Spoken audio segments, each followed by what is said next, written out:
Hey everybody! Today we are going to continue our discussion on ancient China. Specifically, today we are going to be talking about the Qin Dynasty. You read about this dynasty yesterday for your assignment.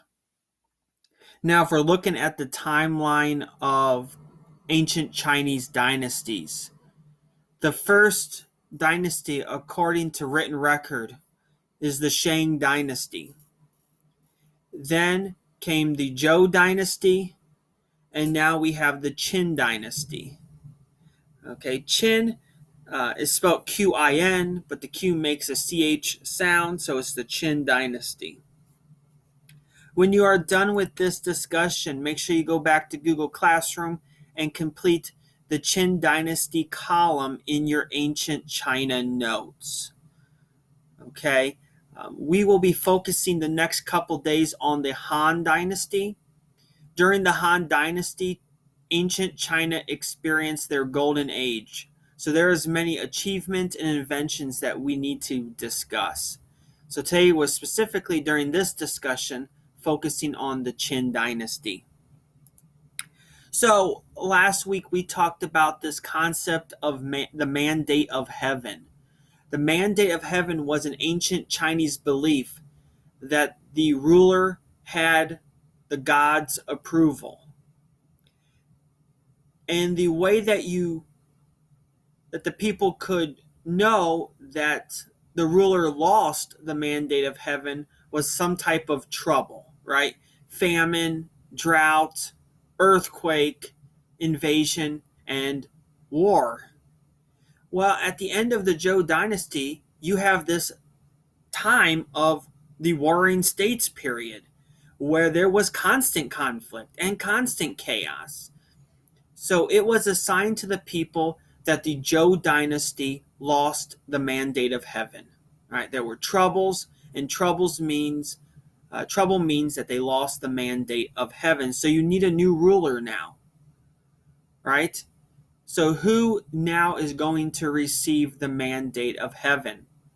And so it's a ruler out of the state of Qin. Right? Remember, China's a bunch of states at this time. The state of Qin. His name was Shi Huangdi. All right, so Shi Huangdi, and there's a portrait of him at the bottom of the page.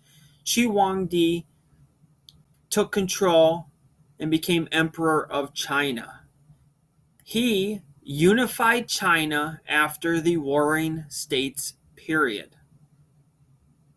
All right, so Shi Huangdi unified China after the Warring States period. Also, as ruler, as emperor of China, he implemented government policies based on legalism, which led to censorship. All right, remember, legalism is the idea of strict laws, harsh punishment. People will only do good if you force them to do good. So Shi Huangdi implemented legalist policies in government, which led to censorship. He had the ideas of Confucianism wiped out. He had his critics and teachers of Confucianism killed. He had books burned. All right, so Shi Huangdi implemented legalism in the Chinese government during his reign. Also, during his reign, he wanted to unify China. So he built highways and he set government standards for weights, measures, coins, and writing. A set government standard means that everyone within the empire has the same weights, the same measures, uses the same coins, and uses the same writing system. They wanted to make everything unified. Right? This made it easier to trade and to do business. Okay, so Shi Huangdi, in an attempt to unify his empire set government standards for weights, measures, coins, and writing. And so on the screen, you will see an example of a Qin Dynasty coin and Qin Dynasty writing.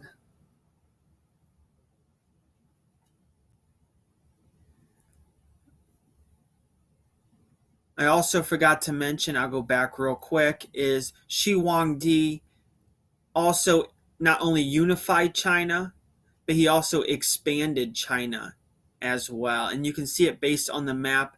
That the one on the top is the Zhou Dynasty, and the one on the bottom is the Qin Dynasty. You will also notice this black line, the Great Wall, and we'll talk about that in a second. I just wanted to go back and mention that Shi Huangdi also expanded China under the Qin Dynasty. Okay, so the Qin Dynasty, in order to protect the people from invaders from the of the north, he built the first Great Wall. Okay, everyone's heard of the Great Wall of China. Well, it originally started in the Qin Dynasty. Okay, here's the bottom photo is remains of the original wall. Over time, they have made renovations and they've improved it and they've built it bigger and with different material. But Shi Huangdi wanted to protect from northern invaders, so he built the first Great Wall.